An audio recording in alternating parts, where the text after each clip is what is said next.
Olá! Neste vídeo iremos falar sobre os fármacos usados na insuficiência cardíaca, dando destaque aí para digoxina. Antes de falarmos dos fármacos, é interessante a gente falar um pouquinho sobre a insuficiência cardíaca para ter uma ideia geral aí. A gente tem um quadro de insuficiência cardíaca quando o débito cardíaco é inadequado para fornecer oxigênio ou nutrientes para os tecidos ou órgãos. Quando você tem a instalação desse quadro de insuficiência cardíaca na pessoa, o nosso próprio organismo detecta essa insuficiência, esse débito inadequado e tenta compensar aí esse quadro de insuficiência cardíaca. Um dos mecanismos utilizados pelo nosso organismo é o sistema nervoso autônomo simpático, o aumento do tônus simpático no coração, detectado pelos baroceptores. Baroceptores eles vão detectar essa diminuição aí do débito cardíaco. Na verdade, os baroceptores detectam diminuição da pressão arterial, mas indiretamente acaba detectando a diminuição no débito cardíaco. Um segundo mecanismo de compensação seria aí o sistema renina-angiotensina-aldosterona. A angiotensina, por exemplo, vai causar lá uma vasoconstrição numa tentativa de aumentar a pressão e aumentar a perfusão dos órgãos. A longo prazo a gente vai ver que isso na verdade é um efeito maléfico. O coração vai precisar aumentar mais ainda a força para tentar compensar esse aumento na pós-carga. E finalmente o último mecanismo de compensação é a hipertrofia. O coração, já que não consegue ter um débito cardíaco suficiente, ele vai hipertrofiando, aumentando a força cardíaca para ver se consegue compensar. Obviamente, o quarto mecanismo são o uso das drogas, que é o que a gente vai falar aqui. Bom, a gente já descreveu os mecanismos de compensação na insuficiência cardíaca, agora a gente vai para a fisiopatologia. Os problemas que vão se estabelecendo na insuficiência cardíaca muitas vezes são em decorrência dos próprios mecanismos, das próprias tentativas de compensação do nosso organismo. Por exemplo, no caso da insuficiência cardíaca, você tem a pré-carga aumentada. O que é a pré-carga? É tudo aquilo que vai chegando no coração, tudo aquilo que chega de sangue para o coração antes dele se contrair. Como você tem lá uma ativação do sistema renina-angiotensina-aldosterona, aldosterona que vai aumentar a reabsorção de sódio e de água, aumentando o volume sanguíneo circulante, vai aumentar a pré-carga, vai aumentar também a força que esse coração tem que fazer para ejetar tudo isso de sangue, que é aquele mecanismo de Frank-Starling. A pós-carga também pode estar aumentada em decorrência do aumento da resistência vascular periférica, promovido também pelo sistema renina-angiotensina. Angiotensina que vai causar uma vasoconstrição lá, tentando compensar a insuficiência cardíaca, mas na verdade acaba prejudicando. A longo prazo, esse coração com insuficiência vai tendo uma contratilidade reduzida, ele vai entrando num estado meio que de exaustão mesmo. E com isso ele vai tentando compensar esse débito cardíaco inadequado e vai aumentando a frequência cardíaca. E para que eu estou descrevendo todos essas formas, esses mecanismos aí que agravam a insuficiência cardíaca? Porque justamente os fármacos vão atuar em cada um desses mecanismos. Por exemplo, para reduzir a pré-carga, vão ser usados diuréticos para eliminar esse volume sanguíneo aí elevado. No caso da redução da pós-carga, o que a gente vai tentar fazer? Vai tentar causar uma diminuição da resistência vascular periférica, fazendo uma vasodilatação. São os vasodilatadores. No caso da contratilidade reduzida, que é o foco da aula de hoje, serão os digitálicos, principalmente a digoxina. E por último, para reduzir essa frequência cardíaca, aí a gente vai usar os beta-bloqueadores. Vamos começar falando dos digitálicos. O principal representante dos digitálicos é o já falado digoxina. A gente tem outros fármacos que já foram usados aí, por exemplo, a digitoxina ou a abaína, mas atualmente só a digoxina é utilizada. Como vocês podem ver, essa daqui é a fórmula química da digoxina. O que é importante destacar aqui na fórmula química da digoxina? A digoxina ela tem uma porção açúcar aqui, como vocês podem ver, e possuem um núcleo esteroidal, como vocês podem ver nessa parte aqui. Por que é interessante saber a fórmula química da digoxina? A digoxina ela é administrada como uma prodroga, por isso que ela possui essa parte açúcar aqui.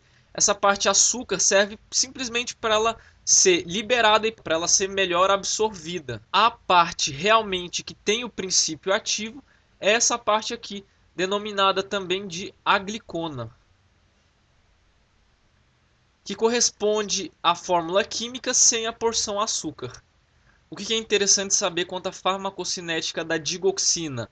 Ela é administrada por via oral, ela tem cerca de 75% de absorção por via oral. Existem dados discrepantes aí quanto a essa taxa de absorção, mas em média é isso.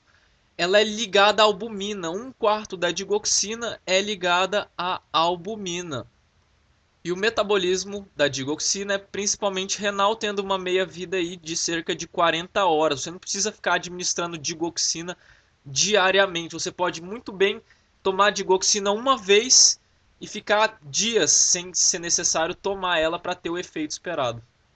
Agora vamos à parte mais importante aqui sobre digitálicos, o mecanismo de ação da digoxina. A digoxina atua inibindo a bomba de sódio e potássio lá nas fibras cardíacas. Vamos tentar explicar simplificadamente como que isso promove o aumento da contratilidade cardíaca. Em azulzinho está representado aí a membrana da célula. Numa situação normal, você tem muito sódio no meio extracelular e pouco sódio no meio intracelular, o que forma um gradiente osmótico transmembranal. Esse sódio que vai entrando aqui, depois é reposto pela bomba de sódio e potássio. Então, o que acontece se você tem uma inibição dessa bomba de sódio e potássio? Antes de falar o que acontece, é importante lembrar aqui que tem um trocador de sódio e cálcio também nessa mesma membrana dessa célula. E eles estão funcionando ali simultaneamente. Bom, então inibindo a bomba de sódio e potássio, você vai ter um equilíbrio ali depois entre os gradientes de sódio, de modo que o meio intracelular vai ser aproximadamente igual ao meio extracelular. Só que você tem um trocador de sódio e cálcio aqui. E o que acontece? Esse trocador ele só vai conseguir jogar o sódio do meio extra para o meio intra se você tiver um gradiente ali, se você tiver mais sódio do lado de fora podendo entrar para o lado de dentro, que não é o caso aí. Você tem um equilíbrio do gradiente, logo esse trocador aqui acaba sendo afetado por essa inibição. Consequentemente, você vai ficando com mais cálcio no meio intracelular. Com mais cálcio no meio intracelular, mais cálcio poderá ser mobilizado pelo retículo sarcoplasmático e mais cálcio poderá atuar ali no músculo. Quanto mais cálcio poder atuar ali no músculo, maior será a contratilidade cardíaca. E assim que é o mecanismo do digitálico, assim que ele aumenta a força de contração do coração. Até aí tudo ótimo, tudo uma maravilha. Se ele fizer tudo isso sem nenhum efeito colateral, vai ser lindo. Mas não é assim. O grande problema dos digitálicos, e por isso eles são usados só em último caso, é que eles acabam aumentando a chance aí de aparecimento de arritmias. E isso é explicado por dois motivos. Esse daqui é um gráficozinho que tem em todo o livro de farmaco e serve para explicar esse efeito de arritmias aí. Esse gráfico corresponde aos canais de sódio disponíveis em porcentagem num determinado potencial da célula. Por exemplo, eu pego aqui o nível de potencial de repouso. Se eu puxar aqui para cima, sem a droga, eu vou ter 100% dos canais de sódio disponíveis. Agora, com a droga, ou seja, com a digoxina, você vai ter uma diminuição dos canais de sódio disponíveis. Qual que é o problema disso? Se você não tiver 100% dos canais de sódio disponíveis para uma despolarização, a despolarização não vai ocorrer de maneira rápida e sincronizada no músculo cardíaco. você tendo essa diminuição na velocidade de propagação do potencial de ação pela fibra cardíaca, você aumenta a chance de uma desincronização do ritmo. Imagina aqui um coração. De modo simplificado, imagina as fibras cardíacas atriais e as ventriculares contraindo em sucessão, mais ou menos assim. Tá, tum. Se você diminui essa velocidade de propagação do potencial de ação, você aumenta a possibilidade de desincronização. Como imagina aqui, ó, você começou a contrair aqui e aí depois de um tempão começou a contrair o ventrículo. Mas aí o átrio já vai estar contraindo de novo. Percebeu que pode ter uma desincronização aí? Pode ser tipo tá, tum, tá. Já mudou o ritmo aí completamente, viu? Não é mais simplesmente tá, tum, tá, tum. E o outro motivo é que o aumento do cálcio intracelular promovido pelo digitálico vai interferir com a fase 4. A fase 4 é aquela fase responsável pela despolarização espontânea.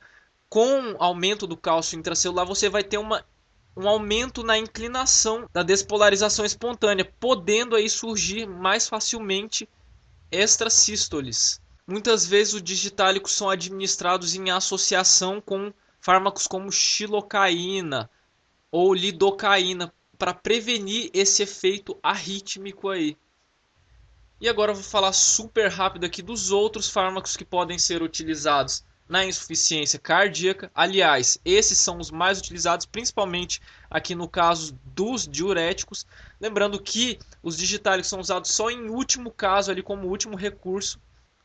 Podem ser utilizados também os chamados inibidores da ECA. O que é a ECA? É a enzima conversora de angiotensina. Ela vai transformar angiotensina 1 em angiotensina 2. Se você tem uma inibição dessa enzima, consequentemente você não forma angiotensina 2 e você não tem aquele efeito de vasoconstrição promovido pela angiotensina 2.